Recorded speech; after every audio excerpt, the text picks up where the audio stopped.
Hey everybody, I know this isn't ideal, but I wanted to make a video for you to have that could just walk you through these examples. I think that this lesson is going to be review for you from geometry, and so I don't anticipate that you'll have a lot of issue with it, but I know it's always better to see the examples worked out in front of you, just so that if you do have any questions, maybe I can clarify some stuff for you as you watch this video.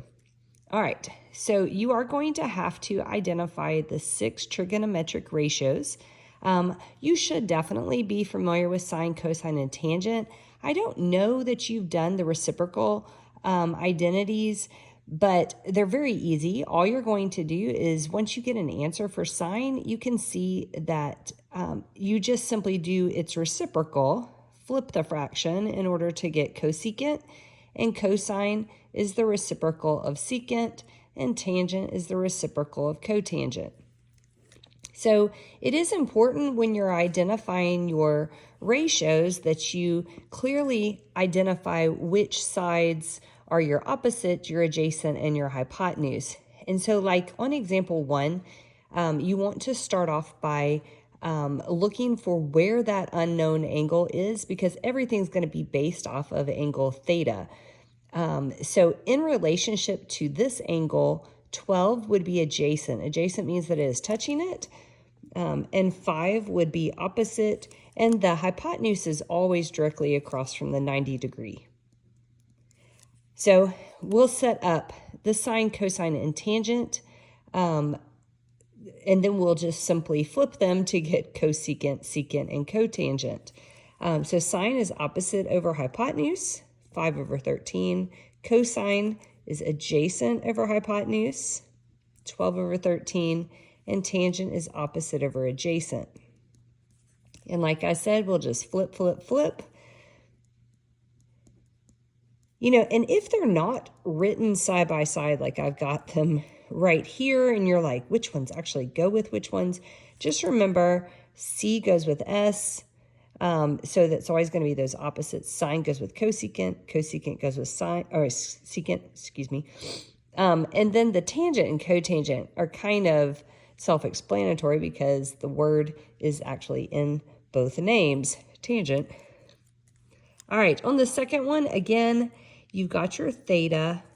So identify your adjacent, your opposite, and your hypotenuse. So sine is 12 over 37, cosine 35 over 37, tangent 12 over 35, and then you need to flip all of these. Now, in this particular case, none of these simplified, but if they could simplify, you should always simplify your fractions. All right, down here at the bottom, we are given a triangle. Nothing's labeled, but they did tell us that sine is equal to 24 over 25, and they want us to find all these ratios. So they actually have given us enough information to go ahead and fill out the triangle. When they gave us sine, they gave us opposite and hypotenuse. So in relationship to this angle, opposite would be on this side and hypotenuse would be here. In order to get that third side, since it is a right triangle, I can do the Pythagorean identity, a squared plus b squared equals c squared. So I'm just going to call this side that I don't know a. So I have a squared plus 24 squared equals 25 squared. 24 squared is 576, and 25 squared is 625. You'll subtract, and so you get a squared equals 49. And you'll take the square root. Typically, when we put a square root into the problem, we'd put a plus or minus, but since we're talking about the sides of a triangle, which is a measurement, it's going to be positive only. So a is 7. Now that I have that, I have everything I need. I know that adjacent is the 7, opposite is the 24, and hypotenuse is the 25. So sine is 24 over 25, cosine is 7 over 25, and tangent is 24 over 7, and then I'll flip those.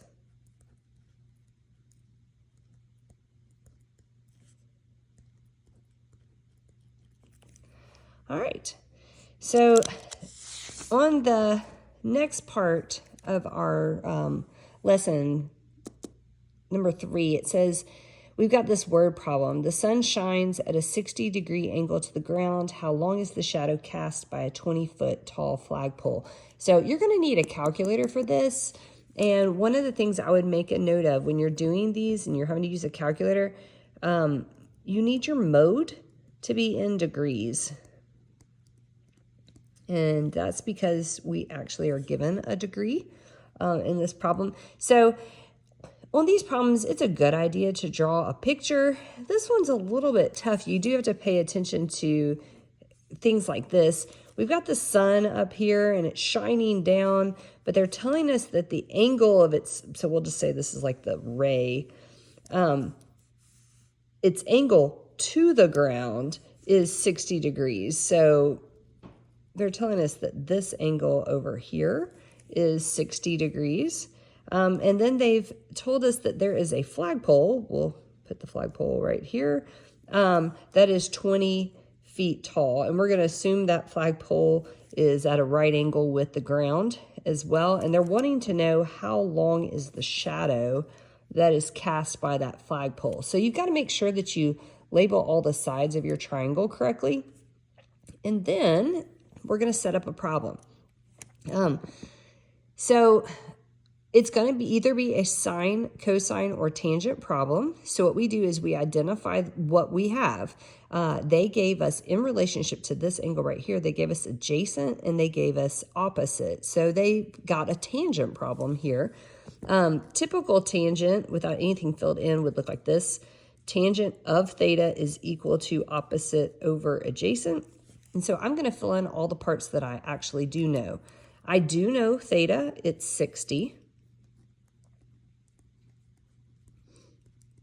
And I know opposite is 20. And I don't know the adjacent, so I'm going to put x. I need to get the x out of the denominator, so I will multiply both sides by x, which gives me a problem that looks like this. But ultimately, I want to solve for x, so I need to divide the tangent of 60 to the other side. So the fact that, like I said, you have an angle that was given to you and you're going to put it in your calculator, you've got to have your mode in degrees instead of radians, or you're going to get the wrong answer. And then you can just enter this. In fact, I'll pull my calculator over here just to kind of show you what I've got here. So if you went to the mode, you can see, whoops, my fan is shining down. You can see I changed it to degrees right here. And I'm going to do alpha x so that I can get a fraction bar. And I've got 20 over tan of 60. And that gives me approximately 11.547.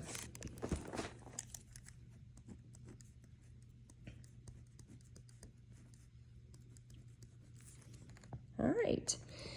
Okay, so this last part here, these are your special right triangles, your 45, 45, 90. In this particular triangle, since both of these angles are exactly the same, these sides are also exactly the same measurement. And so the ratio of these sides is 1 squared of 2. I would commit that to memory. It's not a bad idea. I like this process as well. When you put the x beside each of those numbers, and I'll show you in just a second, it gives you a way to solve for the other sides very easily. But 1 squared of 2 is how we would break down the 45, 45. And then you've got your 30, 60, 90, and the ratio of the sides is 1, 2 squared of 3.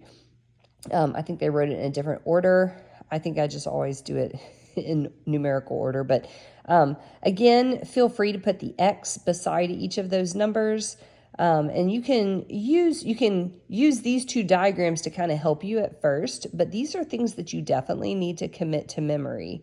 The 1 always is going to be across from the 30 degree The 2 is the hypotenuse, and the square root of 3 is across from the 60. All right, so in a problem like this, they're going to give us some information, and then they're going to want us to find the other sides. So this says the length of the hypotenuse in a 45, 45, 90 triangle is 5 square root of 2.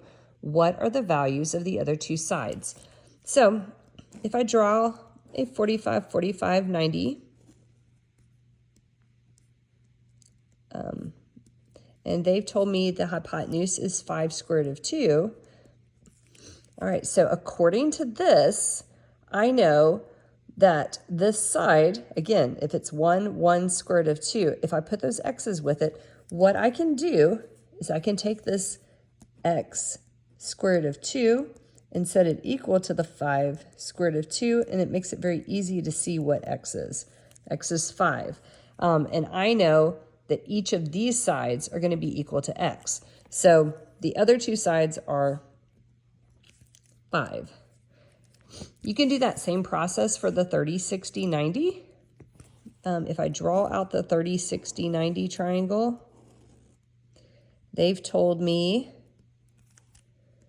that the hypotenuse is 12. All right, so again, here I can see my hypotenuse is a 2x. So if I take 2x and I set it equal to 12, then that tells me that x is equal to 6. And now I know that this side is a 6, and that makes this side 6 square root of 3.